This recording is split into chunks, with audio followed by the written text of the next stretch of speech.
Back again, Gene. I'm still here.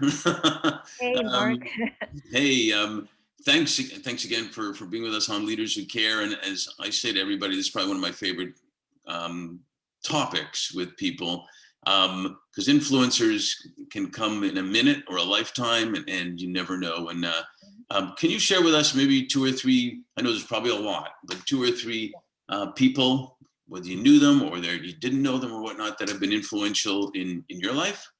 Sure. Um, so when I was at Apple, um, I joined during the time when John Scully was the CEO. Mm-hmm. A lot of people don't talk about John Scully, but I want to talk about John Scully because I think he actually is a very visionary person, and I learned so much from what he did there. So he's the person that thought of the Newton, the first.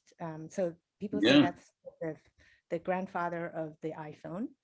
So I think it's way ahead of its time. To me, it still has a lot of features that beat the iPhone. So he was the visionary behind it, and he created this vision video called The Navigator. And the day of a life of somebody with a Newton, how are they going to go through their whole life? So that was like, I don't know, 20, 25 years ago. wow, yeah. So he was a big vision. The other thing he did was people don't remember that he was the first person that shipped a computer with a CD-ROM. And I Oh, know it sounds really, maybe it doesn't really sound like much, but at that time there was no CD. Nobody knew what a CD was. And by shipping a CD-ROM, you're adding like $50 to the cost of the product, which means probably $200 in retail price. So which is a lot of something that nobody knows what it is for. We actually got calls. People thought it was like a cup holder, but it wasn't. It was a all CD. right. Then. It's But that ignited the whole revolution to using CD-ROMs. So that's that's something that, amazing. Well, it always doesn't sound like much later, but when you don't know about that and someone Mhm. creates it, that truly Yeah, is visionary. exactly, right? So I don't think he actually got enough credit of the stuff that he did at Apple. So Cool. he's one person. The other Hmm. person is my godfather. So he is this wise old man, and he's always very well organized. He has a great career as a publisher of a newspaper. And so one time I told him that, how come, like, I come everything that I plan doesn't seem to go by plan, but then it always ends up maybe better than I plan. But it's frustrating because I'm a planner. I want to plan and I want to be able to control the results.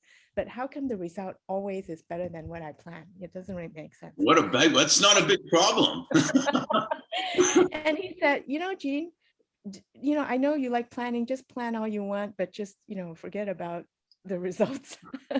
Don't expect anything, just plan and throw out the plan after that.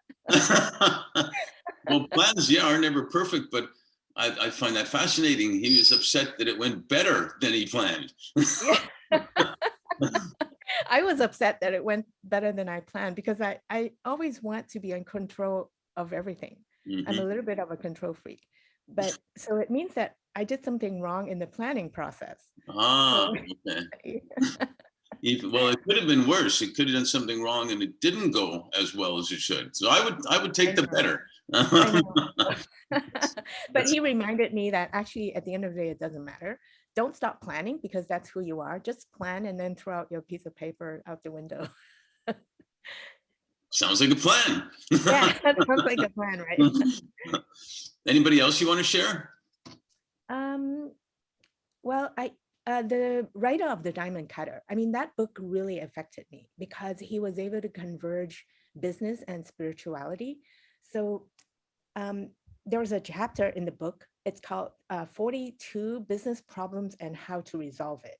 So it's like, it's like a math, right? It's Right. almost like math. So you turn to that page. The first one says, "Oh, you need to expand because you need to buy more machinery, but you don't have cash to do that. What do you do?" And then the answer is give away money. And I'm like, wait a minute. Okay, this is too hard. But actually, if you practice a little bit of those things, if then it works out. I I mean, got I'm not really able to practice every single one of them. It's too difficult. But I could tell you that, actually it works. I don't know what he's saying. I want to translate what he's saying, but in effect, if you put out some good stuff to the universe, if you donate, even if it's $2, if you Mhm. do something like that, great stuff comes back. And also you're changing your own mindset Right. that there's an abundance out there and you could give it because there's an abundance in the universe, so you don't mind giving it. And therefore you're changing your mindset into, thinking that actually there's a lot of other things, other resources that you could tap into. It's a brilliant point, and sometimes we get so stuck on we don't have, we don't have, we don't have. But maybe if Yeah, you put I it should out send there, you that book. Yeah, if you give me your address, I'll send you that book. Might be interesting. cool. No, I'd love to read that. But why don't you just bring it over personally? That'd be even better. Do Yeah, that. that would be cool. So, hey, listen, thanks for sharing that. Really super stuff. And we're excited about partnering together and learning together also. So thanks a million. I'm very excited, and I know Zbee is very excited. Thank I, you so much, Mark. I love Zbee. We're ready to work with her for sure. Thanks, Gene. Great.